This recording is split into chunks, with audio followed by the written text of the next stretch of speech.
میں آج سیرت کے اس جلسے میں آپ سے کہنا چاہتا ہوں، خدا را اپنے خولوں سے نکلو، اگر ان خولوں سے نہ نکلے انہی خولوں میں مار دیے جاؤ گے، انہی خولوں میں بند مار دیے جاؤ گے۔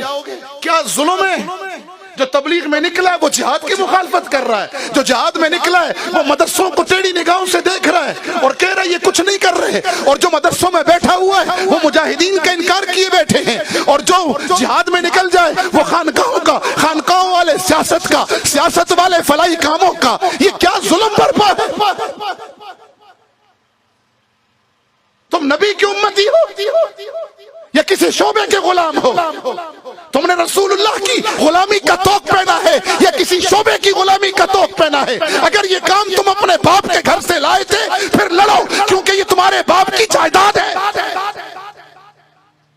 اور اگر ایسا نہیں ہے، تبلیغ، دعوت، تزکیہ، جہاد، خیر کے کام، فلاحی امور، سوشل ورکر، سیاست اسلامیہ، تعلیم و تعلم، اگر یہ تمہارے نبی کا دیا ہوا کام ہے تو پھر سارے ہمارے کیوں تقسیم ڈال رکھی ہے؟ ایک چلہ لگاتے نہیں، علماء پر باتیں شروع ہو جاتی ہیں، جہاد کے میدانوں کا ایک پھیرا لگتا نہیں ہے اور خانقاہوں پہ باتیں شروع ہو جاتی ہیں۔ دو ضربیں لگانی ابھی آئی نہیں ہیں، پہلے لطیفے کا سبق ابھی پار کیا نہیں ہے اور بیٹھ کر انگلیاں اٹھاتے ہو سوشل ورکروں پر، اور ان کو دیکھو سوشل ورکر بن گئے، کنویں کھود رہے، نمازوں سے غافل ہیں، شادیاں کرا رہے ہیں، دین سے غافل ہیں، جہاد سے غافل ہیں، عبادت سے غافل ہیں، تزکیے سے غافل ہیں، اور سیاست اسلامیہ کر رہے ہو تو باقیوں کا انکار مت کرو۔ بنفسی، نہ میں مدرس ہوں، نہ صوفی ہوں، نہ مبلغ ہوں، نہ مجاہد ہوں، نہ سوشل ورکر ہوں، نہ سیاستدان ہوں، کچھ نہیں ہوں۔ کیا حیثیت ہے میری؟ مجھے تو آقا کی نسبت ملی ہے نا، اس نسبت نے مجھے یہاں پہنچایا، ورنہ میری حیثیت کیا ہے؟ آپ کی حیثیت کیا ہے؟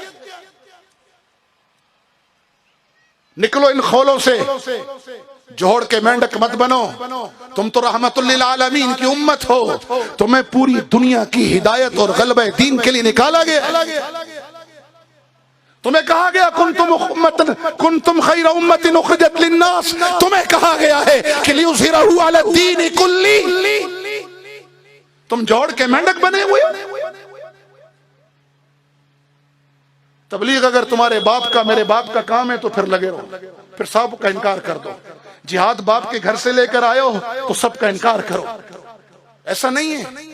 میں مجاہد اس لیے ہوں کہ میرا نبی مجاہد اعظم تھا، میں مبلغ اس لیے ہوں کہ بلغ ما انزل الیک من ربک، یہ آیتیں میرے نبی پہ نازل ہوئی ہیں، میرا نبی مبلغ اعظم تھا۔ میں تزکیہ اس لیے کر رہا ہوں اور کرا رہا ہوں کہ میرے نبی کی ذمہ داریوں میں تھا وَيُزَكِّيهِمْ، جی ہاں میں خدمت خلق اس لیے کر رہا ہوں کہ میرے نبی نے فرمایا تھا خیر الناس من ينفع الناس۔ میں سیاست اسلامیہ میں اس لیے نوکر بن کے چلتا ہوں اپنے اکابر کا کہ میرے نبی نے تخت مدینہ پر بیٹھ کر سیاست اسلامیہ کی بنیاد ہی نہیں رکھی، کر کے دکھائی ہے۔ اور میں مدرسوں کا نوکر اس لیے ہوں، میں علماء کی جوتیاں اس لیے سیدھی کرتا ہوں، ان کو وارث انبیاء اس لیے سمجھتا ہوں کہ میرے نبی نے فرمایا انما بعثت معلما، اور میں تو آیا ہی معلم بن کر ہوں۔ تو اگر محمدی ہو تو پھر اعلان کرو مدرسے بھی ہمارے ہیں، فلاحی کام بھی ہمارا ہے، تبلیغ بھی ہماری ہے، جہاد بھی ہمارا ہے، سیاست بھی ہماری ہے۔ اگر تبلیغ سے انکار کرو گے گمراہی پھیلے گی، دعوت کا کام چھوڑ دو گے گمراہی پھیلے گی، اور اگر تعلیم و تعلم کا کام چھوڑ دو گے تو امت میں قصے کہانیاں رہیں گی، رسوخ فی العلم اور سندیں ختم ہو جائیں گی، پھر زال اور مزل ہوں گے۔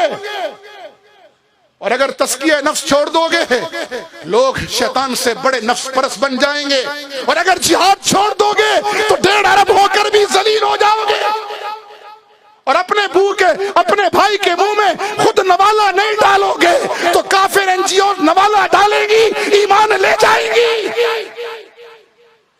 اور اگر سیاست اسلامیہ کے علم برداروں کے ساتھ نہیں چلو گے تو تمہاری اجتماعی قید کو، کمیونٹی کو بدترین نقصان سے دوچار ہونا پڑے گا۔